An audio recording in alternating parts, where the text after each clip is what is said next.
Do any of the outtakes from Devo's videos still exist? The answer is yes.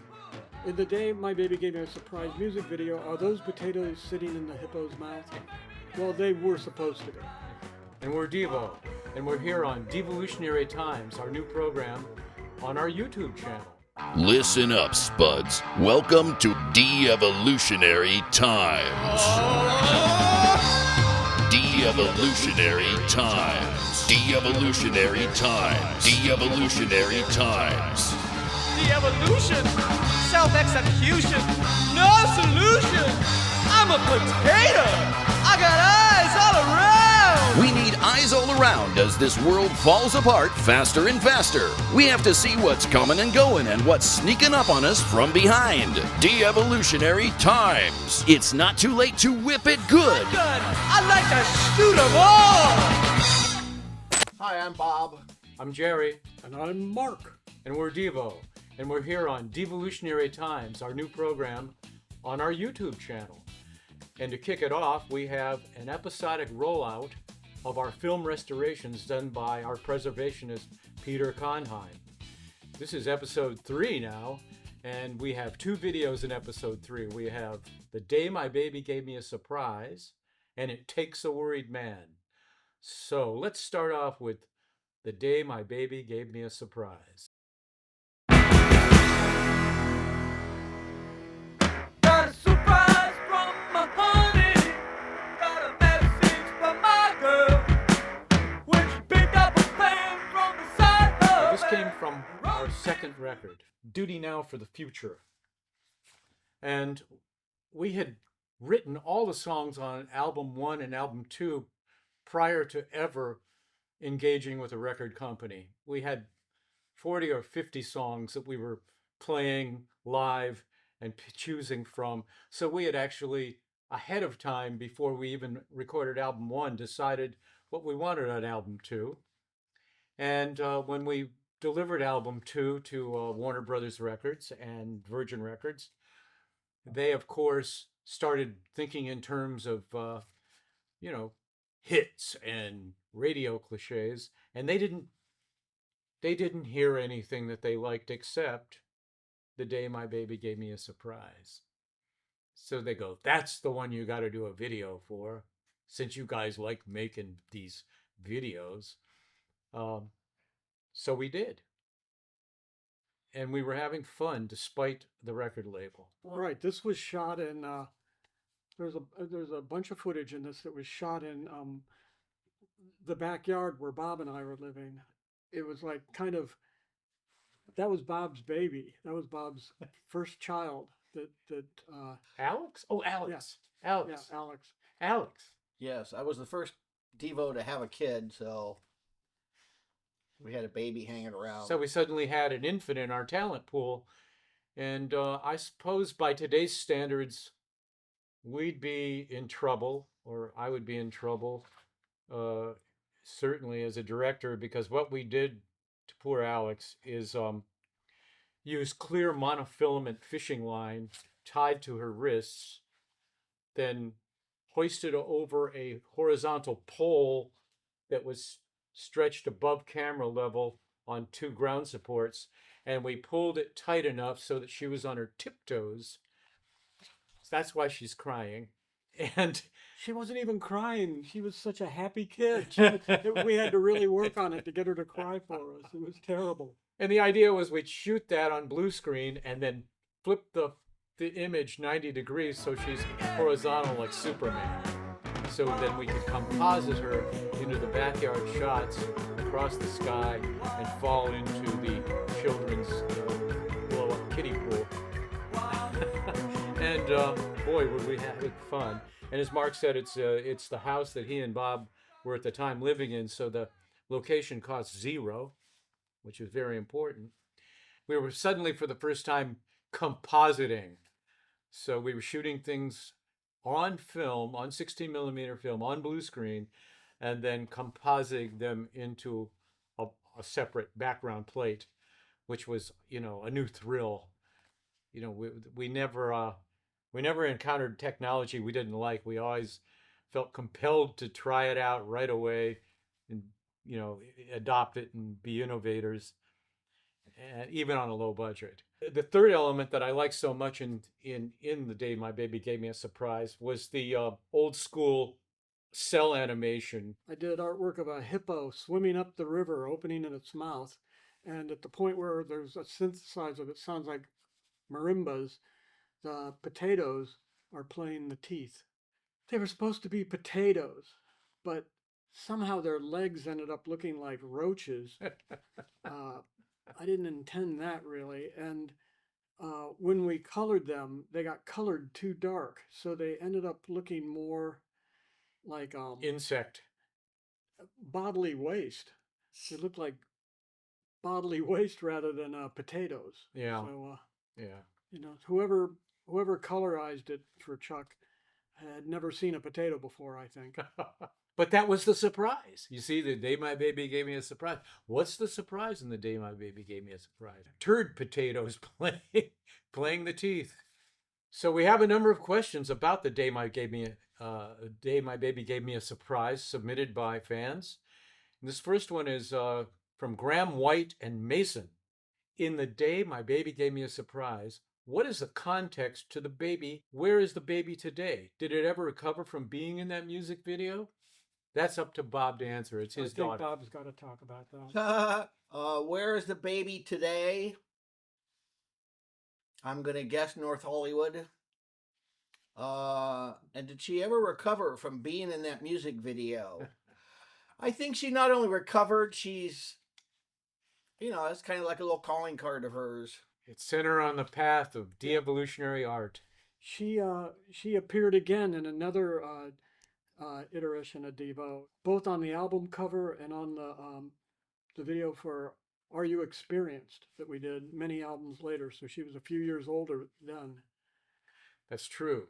She was an actor in that one, and she was in scenes with Zach Leary, who was Timothy Leary's son, that was about the same age as her. Yeah, they're facing off in a double truck. We have Laura P. Laura P. asked, how has the symbol of the potato changed over the years? Do you still use it pejoratively? I mean, we identified with potatoes. They were the lowly, asymmetric, dirty. Right. Common men, not marquee idols, not leading men and women. Yeah, they weren't eggplants or asparagus. They weren't elegant. They were the opposite of that. They were underground. They had eyes all around, and they saw everything that was going on around them. They were underestimated. And probably of all the vegetables out there, people have eaten more potatoes in this country than anything else. It kept people from starving to death. And remember, they also conduct electricity. You should know that from your elementary school experiments. I think we have John Talaga. Jerry, let me give it a try. All right. Whose Atari video synthesizer was used for the Day My Baby Gave Me a Surprise video? And where did it come from? Take it away. Okay. Jim Mothersbaugh was our in-house mad scientist, Tech wizard. Early on, he took and modified all of our keyboards, all of our guitars, all of our instruments, so that they were better than just the way they came out of Gibson or Fender or Moog.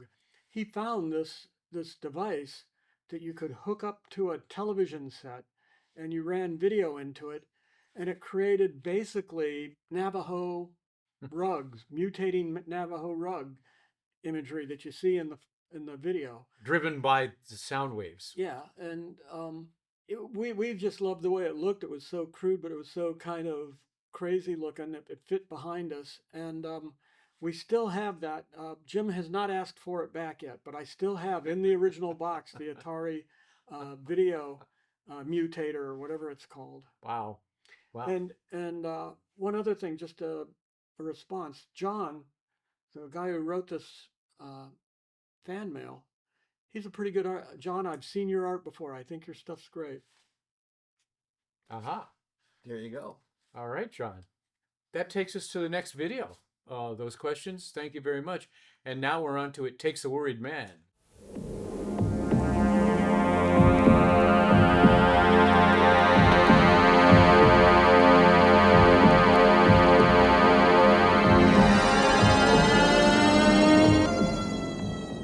this is a video that would never have happened had it not been for Neil Young. Oh yeah, the video would never have happened. We The song was even kind of accidental too. Yeah. It was Bob and Jerry were working in the basement, and they were doing this kind of Jerry was playing this kind of what would you call that part?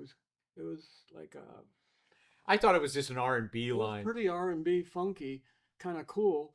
And Bob Lewis, who was part of everything Devo back in those days, he played us a song. Takes a worried man to sing a worried song, and By the Kingston Trio. just love that concept, you know. And so I just rewrote lyrics for it, and it turned into a song. I don't know. We didn't do anything with it until the Neil Young thing. Neil Young became a Performed. fan of Devo. Strangely enough, I had mentioned in another episode that I liaised with Tony Basil starting in 1977, and she helped Devo professionally, and I became involved with her. And she was also involved with Dean Stockwell, the famous actor, who was also friends with. He's dead now. Another great actor, Dennis Hopper. Dennis Hopper. Yeah. And they were both friends with Neil Young. Yeah. And when Tony turned them on to Devo's music by playing them the single of Chaco Homo and Mongoloid, they were already dealing with Neil up in San Francisco on the beginning of what would become the Human Highway. They played the 45 for Neil, and then they showed him our original video after that, and he became just obsessed, wanted to meet Devo, and when he met us, he asked us to be in the Human Highway. And then his ideas kept changing, and he just had all this money and all these people around to do whatever he wanted. And he decided he wanted to do a whole narrative based on the Wizard of Oz. And he had an idea for Linear Valley, which was a place where there was a nuclear waste plant, and he wanted Devo somehow to be involved in Linear Valley. So we said we could be nuclear waste workers, and we're disgruntled. And Mark said we could play Takes a Worried Man. And we played it for Neil, and he went nuts. And he had us record at Sunset Sound, wasn't it? Yeah. Sunset Sound. He had us record a definitive version at Sunset Sound. Came out really well. And then turned over his resources with his film crew and his cameras and everything. They built a set for us, a loading dock set. They did everything to realize the idea of us being nuclear waste workers, loading leaky nuclear waste barrels onto this truck and being bummed with our jobs and driving off, and the whole time singing the song like a musical. And he let us do it. And it was 35 millimeter film, and we had a real budget. It was like Christmas. We didn't even have a budget. They just let us do whatever we suggested. They were part of this. There was this filmmaking community back then with Robert Downey Sr. made films like this where they were like stream of consciousness, where they would just go out in the street and start doing it. And that's how these guys were making the Human Highway film. And so when, we came up with ideas and Jerry would suggest things to them they'd go, no problem. And we walked into this set. I think it was at MGM. I don't know if it was Paramount or MGM. It was Paramount. Paramount. Paramount, and he had one of the biggest stages at Paramount. Yeah, it was a gigantic stage, and they had set it up so it looked like the beginning of this film, and of this video. And it was, when I say we had a budget, I don't mean I ever had to sit down with their producer and work it out. I just meant I knew that this stuff was expensive. Yeah, exactly. They were letting us do it. That was incredible. We had never been able to shoot in 35. I had never gotten to use a crane or a moving dolly or anything. It was amazing. And the whole piece was designed as a continuous narrative. That is, the song played beginning to end, and we did one thing.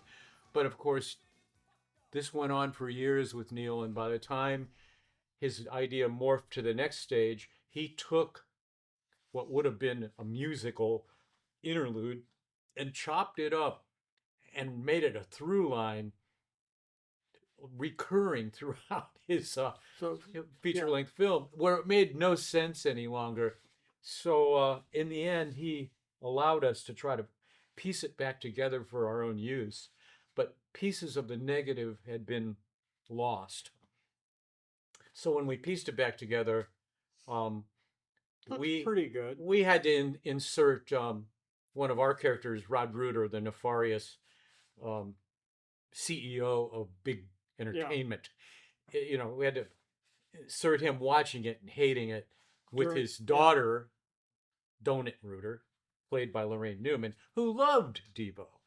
So that's what you're seeing here when it goes away from picture and you're going, why is Rod Reuter and Donut Reuter involved? It's because there was nothing else to show. Lost footage. Yeah. So let's look at some questions. And Brian Wood, how much of a pain in the ass was it to have Neil Young barking orders at you during Human Highway filming? That's funny because that's totally the opposite of how it went. Yeah, I wish he Neil barked Young some. was the easiest guy to work with, and he, like I said, he worked in this style that was, I don't know what you call that film style, but it was stream of consciousness, and he was very comfortable doing that. And they'd already done a film with Dean Stockwell and Russ Tamblyn and Dennis Hopper before, so they were all really comfortable working together. And I don't know, I just Yeah. he was a delightful guy. And, Yeah. and in retrospect, for any kind of shit we gave him, it's like he was smart. He was forward thinking much more than you know. We were like teasing him and calling him Grandpa Granola and stuff like that. Well, but until we met him. until we met him, yeah. And then we said, this isn't even the guy we could have thought it was. And we really liked him and we really hit it off. We got along well. What was a little different than that, you know, while he wasn't barking orders, or maybe he should have, he might have weighed in and helped us. But Dean Stockwell and Dennis Hopper, at that point in their lives, they were well on their way to being in real life the characters that they played in Blue Velvet. So they were menacing and scary on set. Yeah, but but they were like lost because it was like in between when they were child stars. Dennis still had some sort of a career, but Dean had already kind of fallen out of being like, he was a child star with all these incredible actors from the 30s, 40s, 50s kind of thing, and then Russ Tamblyn too, and then David Lynch later on after this reinvented their careers, you know.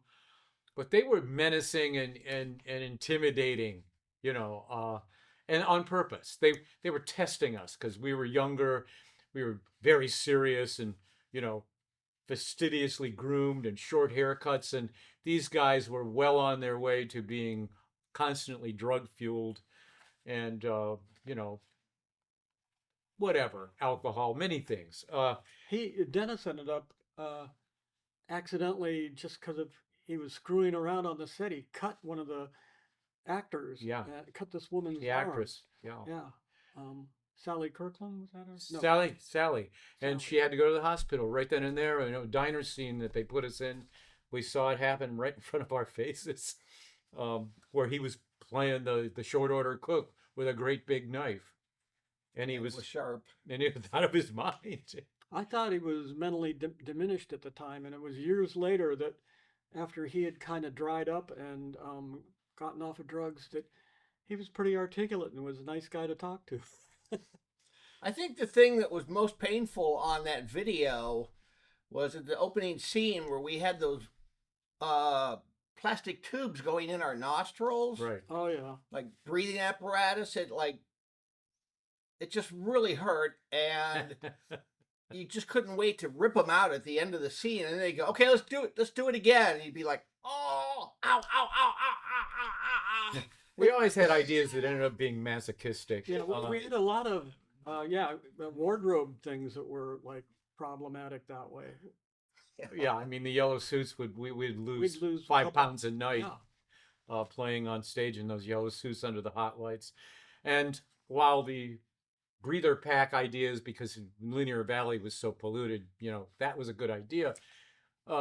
like Bob says, the way that his his crew rigged them, they were like just metal paper clips to the septums of our noses. We were getting raw and bleeding wearing these things. It's funny though, because it kind of looks like a prefiguring of Dune to me. It really does. Anyway, Bob, Will House, Hubert House's brother. Will House asked, Probably with big reps. regards to It Takes a Worried Man in particular, but also your cover in general, it feels like Devo honors the original artists while skewering our devolved culture. Tell us about that process. It was accidental, and it just kind of came together. It was some things that interested us. As far as how it relates to the video came, a year or so later, after we had put this song, written the song, and had we never put it on a record or anything, and it was just kind of hanging around. But But Will, in your question, you kind of answered it. You've nailed what we do, which is we honor the original artist by skewering the devolved culture. So we mutated the happy, folksy Kingston trio, and Mark even uses obscenity in the song. I used an F word. And it's great. It's great, Fudge. because it does take a worried man.